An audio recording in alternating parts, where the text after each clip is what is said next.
One day I was going to the mall when I bumped into my old friend Leroy. It was a few years since I've seen him, and I was enthusiastic to talk to him.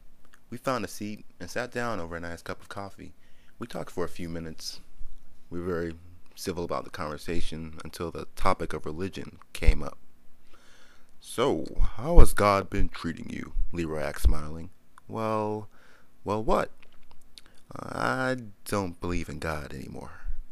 Leroy looked shocked. "Why?" "Well, it's just difficult to believe. It just doesn't seem real to me anymore." Leroy looked at me, frustrated. "So, what would you need to believe in him?" I guess physical proof?" "You skeptics are all alike. I bet if God even showed up right in front of you, right now, you still wouldn't believe." I thought about it for a while, and he was right. If God, whatever he or she looked like, showed up to me, I wouldn't believe. I know some other atheists who have said that they would just need to see God to believe, and that's fine for them if they want to believe in that. To me, it wouldn't be enough. Whether I saw God in a dream, in a vision, or while sitting on my front porch, I would just dismiss it as a hallucination. To be accepted as truth and not a trick of the mind, I would need physical proof. Now, I don't believe asking for physical proof is uncalled for. I mean, if you take Paul, for example, not only did he get to see Jesus in a dream, he was also blinded. He had physical proof to go with his supernatural experience. Or Elijah, not only did he see a flying fiery horse and a fiery chariot come down, he also got picked up out of the sky. Elijah was gone. If something like that happened to me, I couldn't deny it. A person was missing, I wouldn't even know how to explain that in a natural sort of sense. Now, many Christians would say, I asked for too much. That to believe, I just need faith. Well, let's say I do have faith.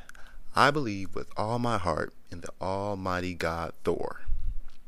Why would you believe in Thor? He's a fake god. Well, he's real, and I believe in him because I have faith, and you should have faith too. Now, hopefully, Christians will see that me just having faith in Thor shouldn't be enough to warrant belief. Now, here's where my argument comes in that Christians are indeed the most skeptical. Let's say I saw Thor in a vision, like in the Bible when other people saw anything else in a vision. So now I believe. If I told Christians this, they would think I'm crazy or deluded or smoking something. They would probably refer me to a psychiatrist. The ironic thing is that if I saw Jesus instead, they wouldn't consider me deluded. In fact, they'd probably consider me a hero.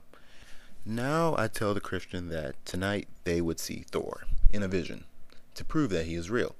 And that night, while the Christian is sleeping, Thor presently appears before him or her. Now, if most atheists saw this, they would probably believe.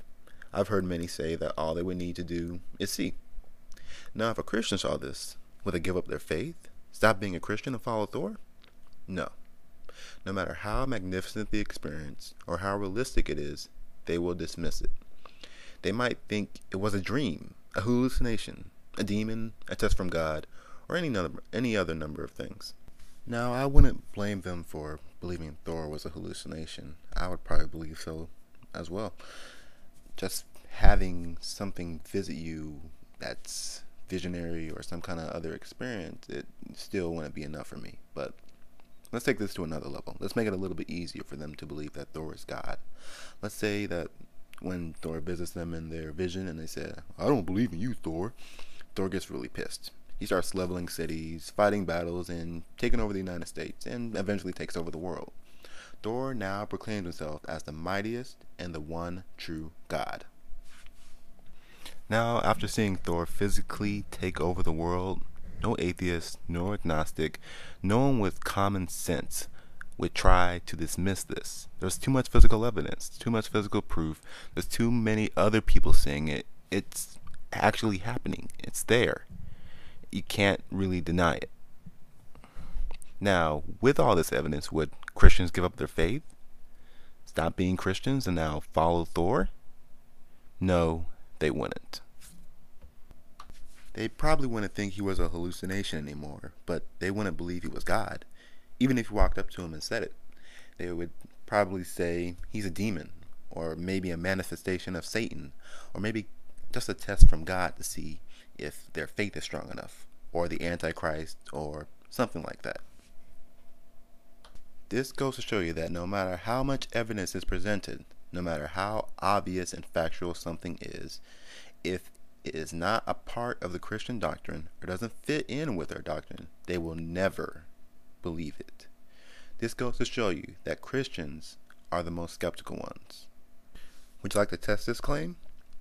Ask these following questions to any Christian that you meet. If you're listening to this and you are a Christian, please answer these questions. Number 1.